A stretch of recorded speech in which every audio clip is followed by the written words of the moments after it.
ನನಗೆ ಬೇರೆ ಬೇರೆ ಕೆಲಸಗಳಿದ್ದಾವೆ, ಹಾಗಾಗಿ ಆಗಸ್ಟ್ 15ನೇ ತಾರೀಕು ಉಸ್ತುವಾರಿ ಕೊಟ್ಟಂತಹ ಜಿಲ್ಲೆಯಲ್ಲಿ ಧ್ವಜಾರೋಹಣಕ್ಕೆ ಹೋಗುವುದಕ್ಕೆ ಸಾಧ್ಯವಿಲ್ಲ ಅಂತ ಪತ್ರ ಬರೆದಿದ್ದಂಥ ಸಚಿವ ಜಮೀರ್ ಅಹಮದ್ ಖಾನ್ ಅವರ ವಿರುದ್ಧ ಬಿಜೆಪಿ ಸಿಡಿದಿದೆ.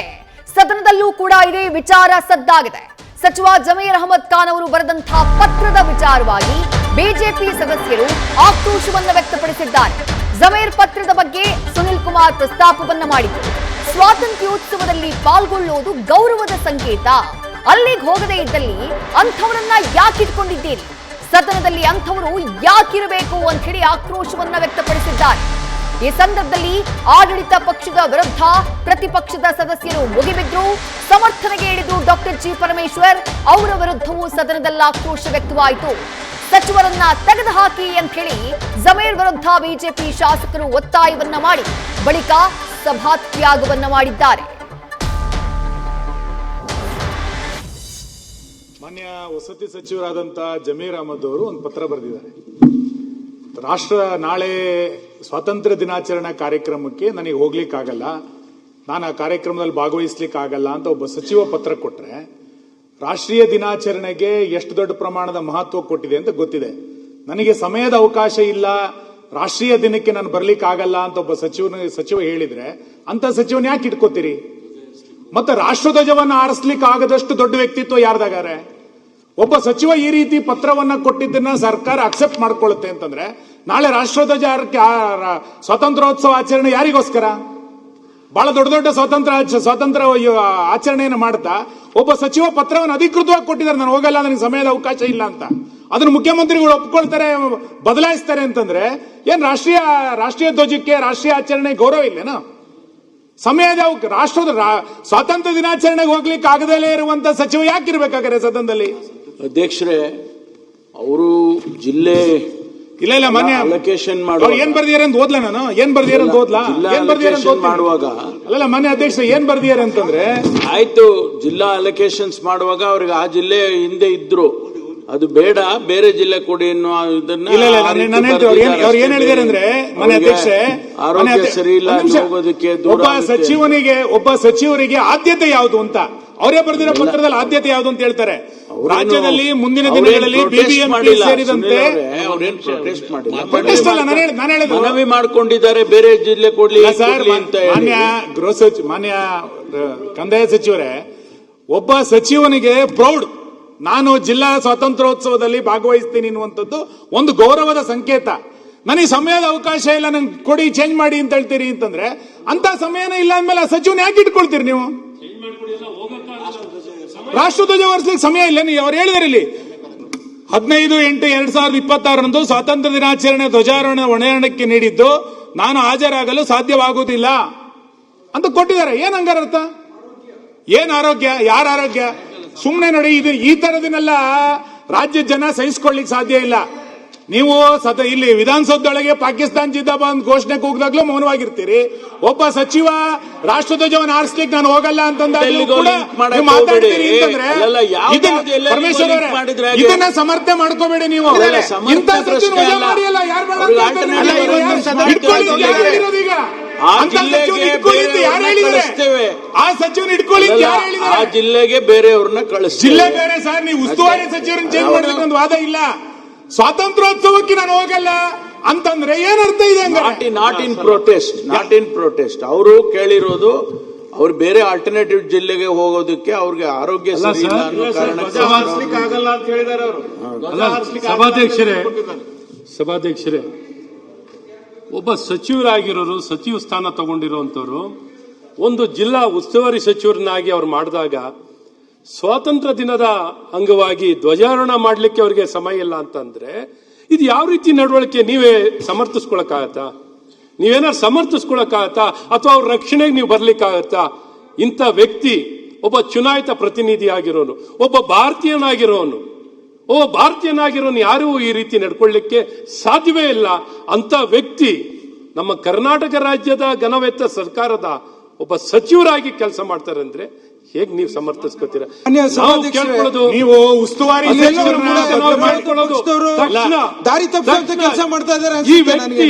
ಈ ನಡವಳಿಕೆ ನಿಜಕ್ಕೂ ರಾಜ್ಯಕ್ಕೆ ದೇಶಕ್ಕೆ ಮಾನ್ಯ ಅವಮಾನ ಆಗಿದೆ. ಸಭಾಧ್ಯಕ್ಷರೇ, ರಾಷ್ಟ್ರ ಧ್ವಜಕ್ಕೆ ವಿರೋಧ ಅವಮಾನ ಮಾಡಿದ್ದಾರೆ. ವಿರೋಧ ಪಕ್ಷದ ದೇಶ ವಿರೋಧ ಕೆಲಸವನ್ನ ಮಾಡಿರುವಂತವರು ಈ ಸಚಿವರು ಅಲ್ಲ, ನಮ್ಮ ಅವರು- ಅಲ್ಲಪ್ಪ, ಅವರು ದೇಶ ವಿರೋಧಿ ಯಾವ ಕೆಲಸ ಮಾಡ್ಬಿಟ್ರ? ಕಾರಣಕ್ಕೋಸ್ಕರ ಅಲ್ಲ, ಬಂದಿದೆ ಅಂತ ಹೇಳಲಿಕ್ಕೆ ತಯಾರಿಲ್ಲ ಅವರು. ಅವ್ರಿಗೆ ಮಾನ್ಯ ಸರ್, ಸಭಾಧ್ಯಕ್ಷರೇ, ಏನೇ ಕೋಪ ಯಾವ ಇರ್ಲಿ. ಕಾರಣಕ್ಕೋಸ್ಕರ ಸರ್, ಏನೇ ಕೋಪ ಇರ್ಲಿ ಅದು. ಸಚಿವರು ಏನೇ ಕೋಪ ಇರ್ಲಿ, ಪತ್ರವನ್ನು ಏನೇ ಬರೆದಿದ್ದಾರೆ ಅಂತ ವ್ಯತ್ಯಾಸಗಳು ಅವ್ರು ಇರ್ಲಿ. ಬಂದಾಗಲೇ ಕೇಳೋಣ. ರಾಷ್ಟ್ರ ಧ್ವಜದ ಮೇಲೆ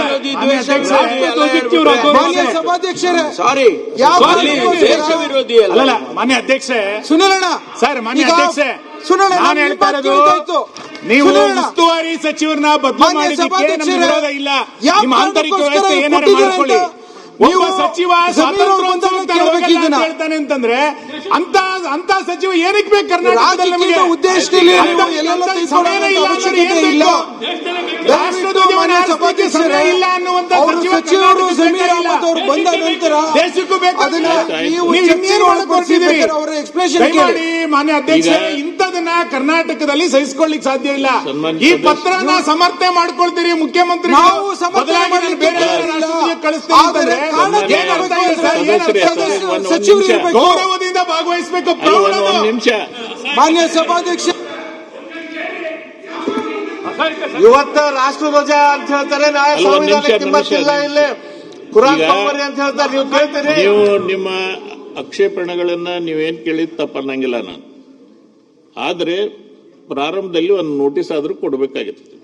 ಅಲ್ಲ ಸರ್, ಇದು ಇವತ್ತು ಬಂದಿರೋದು, ಈಗ ಅಲ್ಲ, ಸಿಕ್ಕಿದ ನಾನು- ಪತ್ರ. ಮಾನ್ಯ ಸಭಾಧ್ಯಕ್ಷರೇ, ಮಾನ್ಯ ಅಧ್ಯಕ್ಷರೇ, ಕೊಟ್ರೆ ನಿಮಗೆ ನೋಟಿಸ್ ಅಲ್ಲ, ಈಗ ಸಿಕ್ಕಿರೋದು. ರಾಷ್ಟ್ರಧ್ವಜದ ಗೌರವ ವೇದನೆ ಯಾವ ಇದೆ. Notice sir? ವಿರೋಧ ಪಕ್ಷದವರು ರಾಷ್ಟ್ರಧ್ವಜದ ಸರಿ ಇಲ್ಲ. ರಾಷ್ಟ್ರಧ್ವಜದ ಗೌರವ ಯಾರು ಇಡಲಿಕ್ಕೆ ಯಾವ ನೋಟಿಸ್ ಕೊಡೋದು? ಅದಕ್ಕೆ ನೋಟಿಸ್ ಇಲ್ಲ. ರಾಷ್ಟ್ರಧ್ವಜದಕ್ಕಿಂತ ಮೇಲೆ ನೋಟಿಸ್ ಇದೆಯಾ? ಅಲ್ಲಲ್ಲ, ಚರ್ಚೆ ಅಲ್ಲ ಸರ್, ಇಡೀ ರಾಷ್ಟ್ರ ಧ್ವಜಕ್ಕೆ ಅಥವಾ ದೇಶಕ್ಕೆ ಮಾಡ್ತಿರೋಂತ ಅವಮಾನ ಸರ್ ನಿಮ್ದು ಇದು. ನಿಮ್ದು ಸರ್, ಮಾಡ್ತಿರೋಂಥ ಅವಮಾನ ಸರ್. ನಾವು ನೋಡಿ ಕೂತ್ಕೊಳ್ಬೇಕು. ಮುಖ್ಯಮಂತ್ರಿಗಳು ಕೊಡ್ಲಿಲ್ವಾ? ನೋಟಿಸು ಪ್ರೊಸೀಜರ್ ಇದೆ, ಅದನ್ನ ಈಗ ಅವರು follow ಮಾಡ್ಬೇಕು. ಕೇಳ್ರಿ ಸರ್. ಅಥವಾ ಈ ಸದನ ಒಂದ್ ನಿಮಿಷ, ಅವ್ರು ಕೇಳ್ರಿ. ಅವ್ರು ಹೇಳ್ಕೊಂಡಿದ್ದಾರೆ. ಅವ್ರಿಗೆ ಅನಾರೋಗ್ಯ ಇದೆ, ನನಗೆ ಆರೋಗ್ಯ ಸರಿ ಇಲ್ಲ, ನಾನು ಹೋಗಕ್ಕಾಗೋದಿಲ್ಲ ಅನ್ನೋ ಅರ್ಥದಲ್ಲಿ ಅವರು ಆ ಬರೆದಿದ್ದಾರೆ. ರೀತಿ ಬರ್ದಿದೆ ಹೇಳಿ ಸರ್. ಬರ್ದಿದ್ದಾರೆ. ಆ ರೀತಿ ಬರ್ದಿದ್ರೆ ಅದಕ್ಕೆ- ಮಾತು ಇಲ್ಲ, ಕೇಳಿ ಅವರು. ಅದಕ್ಕೆ ಮುಖ್ಯಮಂತ್ರಿಗಳು ಆಲ್ಟರ್ನೇಟಿವ್ ಅರೇಂಜ್ಮೆಂಟ್ ಸರ್, ಮಾಡ್ತೀವಿ ಅಂತ ಅನಾರೋಗ್ಯರಾಗಿದ್ದಾರೆ. ಹೇಳಿದ್ದಾರೆ. ಒಂದ್ ನಿಮಿಷ, ಅದಕ್ಕೆ ಪಾಪ ನೀವು ಅನಾರೋಗ್ಯರಾಗಿದ್ದಾರೆ. ದೇಶದ್ರೋಹ ಎಲ್ಲಾನು ಸೇರಿಸ್ಬಿಟ್ರೆ ಪರಮೇಶ್ವರ್ ಅವರೇ, ಅವರ ಪತ್ರದಲ್ಲಿ ಆರೋಗ್ಯದ ಸಮಸ್ಯೆ ಇದೆ ಅಂತ ಒಂದು ಸುನೀಲ್ ಶಬ್ದ ಅವರೇ, ಇಲ್ಲ. ಹೇಳಿಲ್ಲ. ಅವ್ರು ಅವ್ರು ಹೇಳಿರೋದು ಪತ್ರದಲ್ಲಿ ಸಮಯದ ಬರ್ದಿಲ್ಲ. ಅಭಾವ ಇಲ್ಲ, ಸುನೀಲ್ ನನಗೇನೋ ಅವರೇ. ಬೇರೆ ಗನಂದಾರಿ ಕೆಲಸ ಇದೆ ಅಂತ ಹೇಳಿರೋದವರು. ಅಲ್ಲಲ್ಲ, ಆರೋಗ್ಯ ಸಮಸ್ಯೆ ಇಲ್ಲ, ಸುನೀಲ್ ಅವರೇ. ಆರೋಗ್ಯನೂ ಬಂದಿಲ್ಲ. ಹೇಳಿದಂತ ಕಾರಣಗಳು ಕೆಲವು ಅವ್ರು ಇರುತ್ತೆ, ಪೂರ ಮಾತಾಡೋದನ್ನ ತಿಳ್ಕೊಳ್ಳೋಕೆ ಕೇಳಿ. ಅವಕಾಶ ಮಾಡ್ಕೊಡ್ಬೇಕು ಇವರು.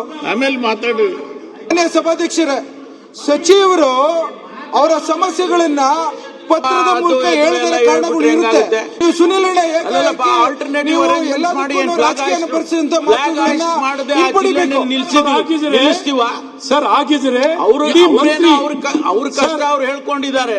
ಸರ್. ಬೇರೆ ಆಲ್ಟರ್ನೇಟಿವ್ ಅರೇಂಜ್ಮೆಂಟ್ ಮಾಡಿ. ಸರ್, ಸ್ವಾತಂತ್ರ್ಯ ದಿನಾಚರಣೆ ಮಾಡ್ತಿರ್ಬೇಕಾದ್ರೆ ಅಲ್ಲ. ಇಲ್ಲ, ಅನಾರೋಗ್ಯರಾಗಿದ್ರೆ ಅವ್ರು ಓಕೆ. ಪೂರ ಕೇಳ್ರಿ ಡಾಕ್ಟರ್. ಅನಾರೋಗ್ಯವಾಗಿದ್ರೆ ಆಯ್ತು. Okay sir. ಸರ್, ಇವ್ರು ನನ್ನ ಪ್ರಶ್ನೆ ಸಮಾಜದ- ಅಲ್ಲಲ್ಲ, ನನ್ನ ಪ್ರಶ್ನೆ ರಾಷ್ಟ್ರಧ್ವಜಕ್ಕೆ ಆಲ್ಟರ್ನೇಟ್ ಮಾಡಬೇಡಿ. ರಾಷ್ಟ್ರಧ್ವಜ ಹಾರಿಸ್ಲಿಕ್ಕೆ ಅಂತ ಸಮಯದ ಅಭಾವ ಇದೆ ಅಂದ್ರೆ ಸಚಿವನ ತೆಗಿರಿ ಆಲ್ಟರ್ನೇಟಿವ್. ಅದು ಬಿಟ್ಟು ನೀವು ರಾಷ್ಟ್ರಧ್ವಜಕ್ಕೆ ನಾವು ಸ್ವಾತಂತ್ರ್ಯೋತ್ಸವಕ್ಕೆ ಆಲ್ಟರ್ನೇಟ್ ಜನ ಅದು ನಮಗೆ ಮಾಡೋದಲ್ಲ. ಬಿಡಿ ಅದನ್ನ. ಅದು ಜನ ಅಲ್ಲ, ಅದು ಅದು ಆಲ್ಟರ್ನೇಟ್ ನಮಗೆ ಅಲ್ಲ. ಬಿಡಿ ಅದನ್ನ. ನಾವು ಆಲ್ಟರ್ನೇಟ್ ನಿರೀಕ್ಷೆ ನಮಗ್ ಮಾಡಿಲ್ಲ ಬಿಡಿಯಪ್ಪ ಅದನ್ನ. ಅಲ್ಲ. ನಮಗ್ ಬಿಡಿ ಅದನ್ನ. ನಿಮಗ್ ಬಿಡೋದಲ್ಲ, ರಾಷ್ಟ್ರಧ್ವಜದ ಅಗೌರವ ಕೊಡಬೇಡಿ. ನಿಮಗೆ ಕೊಡಕ್ಕೆ ನಿಮ್ಮಿಂದ ಆಗ್ತದೆ. ರಾಷ್ಟ್ರ ಮಾಡೋದು ನಾವು. ಇಡೀ ನಮ್ಮ ನಿಮ್ ಸರ್ಕಾರ ಇಡೀ ಯಾವ್ದಕ್ಕೆ ಗೌರವ ಸಮಾಜಕ್ಕೆ ಕೊಡುತ್ತೆ ಅಂತ ಹೇಳಿ. ಸೇರಿದಂಥದ್ದು. ನಿಮ್ ಸರ್ಕಾರ ಯಾವ್ದಕ್ಕೆ ಗೌರವ ಜವಾಬ್ದಾರಿ ಕೊಡುತ್ತೆ ಅಂತ ಹೇಳಿ. ನೋಡಿ. ಯಾವ್ದಕ್ಕೆ ಗೌರವ ಕೊಡುತ್ತೆ ಅಂತ ಹೇಳಿ. ನಮಗಿನ್ನ ಸರ್, ಈ ರೀತಿನ ರಾಷ್ಟ್ರಕ್ಕೆ ಗೌರವ ಸಭಾಧ್ಯಕ್ಷರೇ, ಕೊಡೋರು ಯಾರು ಸ್ವಾತಂತ್ರ್ಯ ಸಿಕ್ಕೋದಿಲ್ಲ. ದಿನಾಚರಣೆಯನ್ನ ಈ ಗೊತ್ತಾಯ್ತಾ? ಕಾಂಗ್ರೆಸ್ ಸರ್ಕಾರದಲ್ಲಿ ಇದೇ ರೀತಿ ನಿಮ್ಮಿಂದ- ಆಚರಣೆ ಮಾಡೋದು ಅಲ್ಲಪ್ಪ, ರಾಷ್ಟ್ರಕ್ಕೆ ಗೌರವ ಈ ರೀತಿನ ಈ ಕಾಂಗ್ರೆಸ್ ಸರ್ಕಾರ ಆಚರಣೆ ಮಾಡುವಂತದ್ದು ನಿಮ್ ಇದೇ ರೀತಿ ನಡೆಸ್ಕೊಳ್ಳುವಂಥದ್ದು ನಿಮ್ ಪಾರ್ಟಿ ಅಲ್ಲಪ್ಪ, ಹುಬ್ಬಳ್ಳಿಯಲ್ಲಿ ರಾಷ್ಟ್ರಧ್ವಜ ಹಾರಿಸ್ಲಿಕ್ಕೆ ಬಿಡ್ಲಿಲ್ಲ. ನಿಮ್ ಪಾರ್ಟಿ ರಾಷ್ಟ್ರಧ್ವಜ ಗೌರವ ನಿಮ್ಮಿಂದ ಕಲಿಬೇಕಾ? ಸರ್, ನಮ್ಮಿಂದ ನಮ್ಮಿಂದ ಏನ್ ಏನ್ ಕಲಿಬೇಡಿ ಕಲಿಬೇಡಿ ಸರ್? ಸರ್? ನಮ್ಮಿಂದ ಏನ್ ಕಲಿಬೇಡಿ? ನಿಮ್ಮಿಂದ ಏನ್ ಅಲ್ಲ, ಕಲಿಬೇಕಾಗಿಲ್ಲ? ನಾವೇನ್ ಕಲಿಬೇಡಿ. ನಮ್ಮಿಂದ ನಿಮ್ಮಿಂದ ಏನು ಏನ್ ಕಲಿಯಲ್ಲ. ಕಲಿಬೇಕಾಗಿಲ್ಲ ನಾವು. ನೀವು- ನಿಮ್ಮಿಂದ ನಾವು ಆದ್ರೆ ನಿಮ್ಮ ಕಲಿಬೇಕಾಗಿಲ್ಲ. ಜವಾಬ್ದಾರಿ ಹೇಳಿ ಈಗ.